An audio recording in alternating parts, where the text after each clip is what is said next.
One of the questions that I've asked myself and that I know my friends have asked me sometimes is, how do I know when it's time to go, or when it's time to stop doing something I'm doing, or when it's time to just change direction? How would I know that from an existing situation?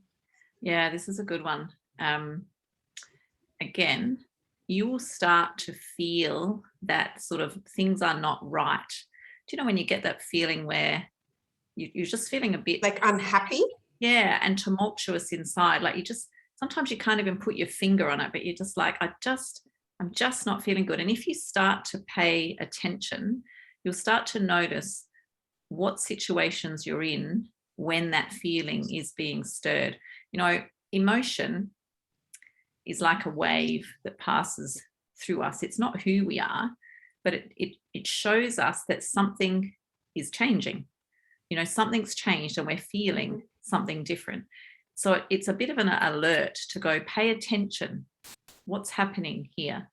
And you pay attention objectively. So you don't give yourself a hard time. You're just like, okay, I'm noticing this. Like, notice what you're noticing and then pay heed to that.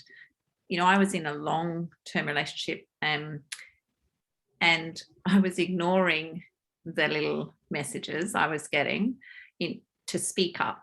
You know, that was my situation, to speak up. And I'd spoken up a couple of times, nothing had come of it. So I sort of kept just squashing it down.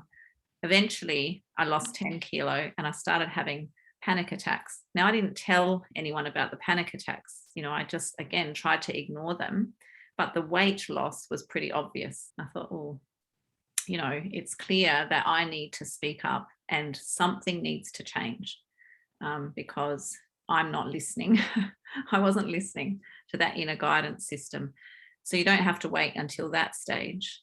You actually, if I look back, I was aware of it and I didn't speak up. I didn't speak up enough and I didn't speak up honestly enough throughout the time. So you can absolutely, this is a good thing about intuition. You don't have to try to work it out. You can absolutely rely on the fact that your inner guidance system will alert you by the way that you feel. And, you know, maybe the first time you'll just observe it and then you see it happen again and then you notice it again and you think, okay, this is, you know, not just the time of the month or, you know, the fact that it's raining outside. This is actually, I am feeling this in this circumstance. And then that's time to either have the conversation or take other action. Have you ever had that experience yourself, Sylvia? Have you noticed? Yes, I think a very similar one where I would just I didn't feel like I had a voice, and for the same reason, you know, so when I did voice concern or to my partner, it was just dismissed, and so I felt intimidated actually to speak up again. I didn't think there was a reason, so I just tried to make it work from my end. But going back, so the person that you are now, if you put that same person back to that situation, what would have been a point where you think you should have left or you should have done something about it before the weight loss? Yeah, it's interesting as a question, because I don't actually believe we ever get it wrong. So I can't really answer that because I believe that the timing is always right. Even though I got to the point, so who I'd become through what I experienced has made me who I am today, and I'm ready for the next, not the next challenge, but the next growth. So I believe that the spirit of life in us is always looking for expansion and growth and expression. And the path that our life takes, you know, I've had things happen to me, but they've actually been for me every step of the way. Now, you know, things in my childhood, not ideal, but again, when I look at them and think, yes, that experience enabled me to become who I am today. So I'm grateful for all of them. And I have stopped looking back. I used to look back. I went for some therapy for about 7 years, which caused me to look back in great detail. But I realized that doesn't help me move forward. All it does is make me aware of what was, and here I am now. And so I want to be looking forward.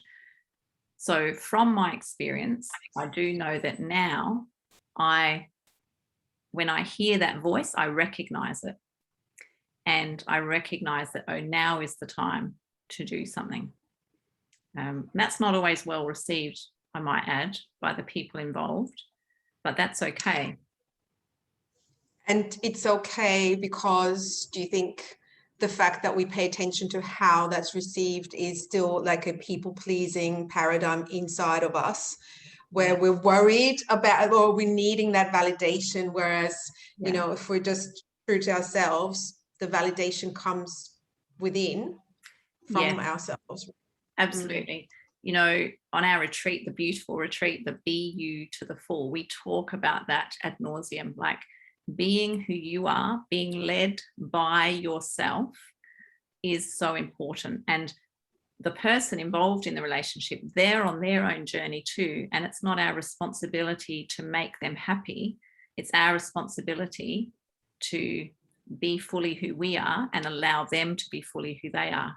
So when that person maybe doesn't see eye to eye with us, that's okay, as long as we know we're following our guidance system and we're allowing them to do what they need to do in this experience for them, because that will be their growth. Yeah. And we're not here to be liked, we're here to be wholehearted, as Brené Brown says.